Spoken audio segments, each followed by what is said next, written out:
عفان رضی اللہ تعالی عنہ ذو النورین وہ فرماتے ہیں کہ حضور نے ارشاد فرمایا صلی اللہ علیہ وسلم خیرکم من تعلم القرآن وعلمہ، تم میں سے بہترین لوگ وہ ہیں جو قرآن سیکھیں اور سکھائیں، قرآن کا علم حاصل کریں اور اسے دوسروں تک پہنچائیں۔ تو پہلی بات میں نے یہ طے کی، کون شخص چاہے گا کہ وہ اچھے سے اچھے کیریئر کو اڈاپٹ نہ کرے؟ ہر شخص یہی چاہتا ہے بہتر سے بہتر کیریئر اسے ملے، لہذا جب سب سے بہتر کیریئر یہ ہے خیرکم من تعلم القرآن وعلمہ، اور یہ کس کا فرمان ہے؟ الصادق المصدوق، جو سچے ہیں، جن کی سچائی کی گواہی اللہ نے دی، تو انہوں نے فرمایا کہ بہترین کیریئر یہ ہے۔ تو میں نے طے کیا کہ جہاں تک طبابت کا معاملہ ہے، میڈیکل پروفیشن ہے، مجھ سے کہیں زیادہ ماہر اطباء اور معالج موجود ہیں۔ یہ کام ایسا نہیں ہے کہ اس کی کوئی کمی واقع ہو جائے گی اگر میں نے اپنی توانائیوں میں اور میں نے اللہ کی اس کتاب کے لیے وقت نکالنا شروع کر دیا۔ تو بہتر سے بہتر معالجین موجود ہیں، مجھ سے بہت بہتر، بہت اعلیٰ کوالیفائڈ لوگ، لیکن واقعہ یہ ہے کہ اس دور میں ایک خلیج جو پیدا ہو چکی ہے ہمارے معاشرے میں، کہ ایک طرف رجال دین ہیں جو دینی درسگاہوں سے پڑھ کر نکلتے ہیں، ایک طرف جدید یونیورسٹیوں سے اور کالجز سے پڑھ کر لوگ نکلتے ہیں، ان دونوں کے مابین کمیونیکیشن نہیں ہے۔ علماء علم کے پہاڑ ہیں، لیکن جدید تعلیم یافتہ لوگوں سے ان کے ذہنی سطح پر گفتگو نہیں کر سکتے، وہ اپنی اصطلاحات میں کلام کرتے ہیں، اور وہ اصطلاحات جو ہے جدید تعلیم یافتہ لوگوں کے چونکہ علم میں نہیں ہے، لہذا ان تک وہ بات پہنچتی نہیں۔ میں ایک مثال دیا کرتا ہوں کہ جیسے تربیلا ڈیم ہے، منگلا ڈیم ہے، کتنا پانی ہے، لیکن وہ پانی بیکار ہے جب تک کہ وہ ڈسٹریبیوشن چینل جو ہے پانی کی تقسیم کے لیے نہروں کا جو نظام ہے، جب تک کہ وہ نہروں سے ہو کر راجباہوں سے ہو کر زمین پر پانی نہیں پہنچے گا، تربیلا ڈیم میں کھڑا ہوا وہ پانی کو فائدہ نہیں پہنچائے گا۔ تو اس وقت صورت یہ ہو چکی ہے کہ علماء کرام علم کے ڈیم ہیں، بہت بڑے بڑے ڈیم، ان کے پاس وہ تمام علوم موجود ہیں، کتاب اللہ، سنت رسول، اور پھر ہماری فقہ، اس کا سارا علم موجود ہے، لیکن وہ جو ڈسٹریبیوشن چینلز کا کام ہے وہ نہیں ہو پا رہا، ایک گیپ آف کمیونیکیشن ہے۔ تو اگر اللہ تعالیٰ نے مجھے کوئی صلاحیت ایسی عطا فرمائی ہے، چونکہ میں ان میں سے ہوں، جدید تعلیم یافتہ ماحول سے نکلا ہوں، میں ان کی اصطلاحات سے واقف ہوں، میں ان کے ذہنی اشکالات سے واقف ہوں، میں جانتا ہوں ان کا ذہن کہاں رکتا ہے، کس بات کا جواب چاہتا ہے، کس مسئلے کا حل چاہتا ہے۔ اس مسئلے کا جواب اگر ایک فتوے کی شکل میں دیا جائے وہ قابل قبول نہیں ہوگا جب تک کہ وہ سمجھایا نہ جائے، ان کی بولی میں، ان کی زبان میں، ان کی ٹرمینالوجی میں، ان کی اصطلاحات میں جب تک بات نہیں کی جائے گی،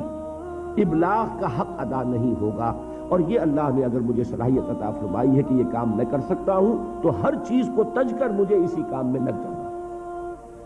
دوسری بات جو مجھے ضروری محسوس ہوئی وہ یہ کہ ہمارے ہاں جو لوگ دیندار ہیں ان لوگوں میں بھی ایک بہت بڑی کمی ہے،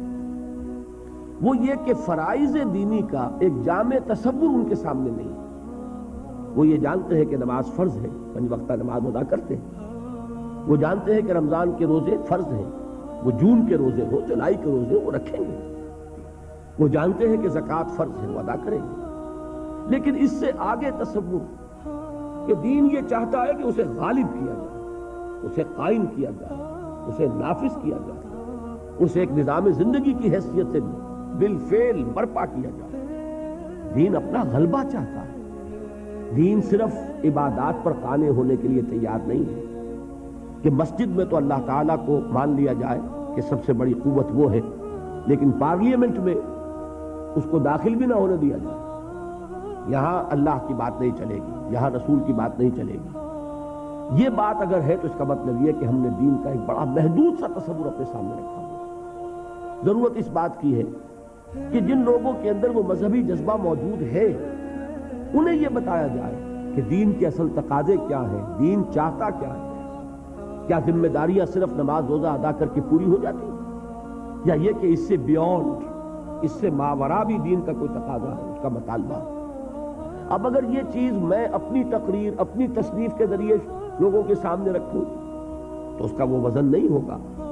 لیکن اگر قرآن حکیم کے حوالے سے رکھو کہ یہ ہے قرآن جو تم سے یہ چاہتا ہے، یہ ہے قرآن جس نے کہ تمہاری فرائض کا یہ تصور دیا ہے، تو ظاہر بات ہے کہ چونکہ ان کا تصور محدود ہو گیا ہے، لہذا وہ اس وقت ان کی ایکٹیویٹی محدود ہے، ان کا عمل بھی محدود ہے۔ اگر ان کا تصور فرائض دینی وسیع ہو جائے گا تو یقیناً پھر وہ اس کے مطابق کچھ نہ کچھ سرگرم عمل ہوں گے، اپنے فرائض کو ادا کرنے کے لیے کمر کس لیں گے۔ یہ دو تقاضے ہیں جن کے تحت پھر میں نے مطالعہ قرآن حکیم کا ایک منتخب نصاب مرتب کیا۔ پورے قرآن کو، اصل میں تو قرآن تو وہی ہے، سورہ فاتحہ سے سورۃ الناس تک، ما بین الدفتین، قرآن یہی ہے، اس کا بدل کوئی شے نہیں۔ لیکن یہ کہ an introduction to قرآن، قرآن سے ایک ابتدائی تعارف کے لیے ایک منتخب نصاب جو تقریباً 2 پارے کے لگ بھگ بنتا ہے، مختلف جگہوں سے کچھ صورتیں، کچھ آیات، اور اس انتخاب میں پیش نظر یہی 2 چیزیں کہ ایک تو دین کا ہمہ گیر تصور سامنے آ جائے، دین ہے کیا، اور نمبر 2 یہ کہ دین کے تقاضے سامنے آ جائے، دین ہم سے چاہتا کیا ہے، دین کا مطالبہ کیا ہے۔ ایک شخص جو دعویٰ کرتا ہے کہ میں اسلام کو اپنے دین کی حیثیت سے قبول کرتا ہوں، تسلیم کرتا ہوں، اسے معلوم ہونا چاہیے کہ اس کے دینی فرائض کیا ہیں۔ ان 2 مقاصد کو سامنے رکھ کر میں نے ایک منتخب نصاب مرتب کیا۔ اب یہ 20واں سال ہے میری زندگی میں۔ 1965 میں نے اس کام کا آغاز کیا تھا، لاہور میں حلقہ مطالعہ قرآن قائم کیے، قرآنک اسٹڈی سرکلز۔ اللہ تعالیٰ نے کچھ خلق کا رجوع جو ہے یہ اللہ کے فیصلے کے تحت ہوتا ہے، لوگوں کی توجہ ہوئی۔ میرے درس میں اتوار کی چھٹی ہوتی تھی پاکستان میں اس زمانے میں، تو اتوار کی صبح کا ایک درس ہوتا تھا بڑا، ویسے شام کو ہفتے کا کوئی دن فارغ نہیں تھا، لیکن یہ ہے کہ بڑا درس مرکزی جو ہے وہ اتوار کی صبح کو ہوتا تھا، پہلے مسجد خضرا سمن آباد میں اور پھر مسجد شہداء جو مال روڈ پر ہے لاہور میں۔ 700 افراد اس درس میں شریک ہوتے تھے بڑی پابندی کے ساتھ۔ یہ 700 کا عدد اس لیے ایک مرتبہ معلوم ہوا کہ ایک کتاب ایک روز ہم نے تقسیم کی اس درس میں، تو معلوم ہوا کہ اس کے 700 نسخے اس وقت لگے، جو لوگ موجود تھے انہوں نے لیے۔ یہ سارا کام میں کر رہا تھا تنہا، نہ کوئی تنظیم، نہ کوئی جماعت، نہ کوئی ادارہ، بالکل اپنی ذاتی حیثیت۔ لیکن یہ کہ اس کے بعد جب ہم خیالوں کا ایک حلقہ پیدا ہو گیا تو پھر 1972 میں، یعنی 7 سال بعد، پھر میں نے مرکزی انجمن خدام القرآن لاہور قائم کی۔ جو لوگ اس کام میں میرے ساتھ شریک ہونا چاہیں، ساتھی بننا چاہیں، اس لیے کہ اب اس کام کو آگے بڑھانے کے لیے پیسہ بھی درکار ہے، کتابیں چھپنی چاہیے، اور یہ کہ اس کام کو آگے بڑھانے کے لیے جو بھی مالی وسائل درکار ہیں، وہ کسی فرد کا معاملہ ہوگا تو اس پر 100 طرح کی انگلیاں اٹھیں گی۔ ہو سکتا تھا اس سے پہلے میں نے اپنا دارالاشاعت قائم کیا ہوا تھا، لیکن یہ کہ میں نے اب انجمن کے تحت وہ سارا کام دے دیا تاکہ یہ کسی فرد کی ملکیت نہ ہو۔ میں آپ کو بتانا چاہتا ہوں کہ میری مطبوعات سے، میرے کیسٹ سے 1 پیسے کی آمدنی مجھے نہیں، میرا اس سے کوئی تعلق نہیں۔ اول تو میری مطبوعات کا جہاں تک تعلق ہے، انجمن خدام القرآن نے بھی اپنا اس پر کوئی رائلٹی، اپنا کوئی حق تصنیف نہیں رکھا۔ کھلی اجازت ہے، جو شخص چاہے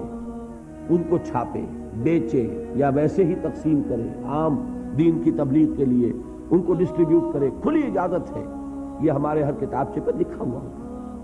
لیکن یہ کہ اس کے لیے بہرحال وسائل درکار تھے، تو مرکزی انجمن خدام القرآن قائم ہوئی 1972 میں۔ لیکن اس کے بعد ایک سوال پیدا ہوا کہ قرآن جو کچھ بتا رہا ہے، دین کے غلبے کی عملی جد و جہد، اب محض ایک انجمن سے تو کام نہیں چلے گا، اب ایک تنظیم درکار ہے، جماعت درکار ہے، ایسے لوگوں کی جو اپنا تن من دھن اس کے لیے لگانے کے لیے تیار ہو، جو اپنے آپ کو ایک ڈسپلن میں دینے کے لیے تیار ہے، جو سمع و طاعت کے نظام میں آنے کو تیار ہے۔ تو اس کے لیے پھر 1975 میں تنظیم اسلامی ہم نے قائم کی۔ جب تک میں تنہا کام کر رہا تھا اس تک میرا مطلب بھی ساتھ کے ساتھ جاری تھا۔ وہ حسرت موہانی کا بڑا پیارا شعر ہے، کیا طرفہ طبیعت ہے، کیا طرفہ تماشا ہے، حسرت کی طبیعت بھی ہے، مشق سخن جاری اور چکی کی مشقت بھی۔ تو میں مطلب بھی کرتا تھا اور یہ کام بھی کر رہا تھا، درس قرآن بھی تھا، میثاق بھی شائع کر رہا تھا، دارالاشاعت بھی تھا۔ لیکن سن 71 کے حج کے موقع پر میں نے فیصلہ کیا، یہ فروری سن 71 کی بات ہے، کہ اب میری جتنی توانائیاں ہیں، جو قوتیں ہیں، جو صلاحیتیں ہیں،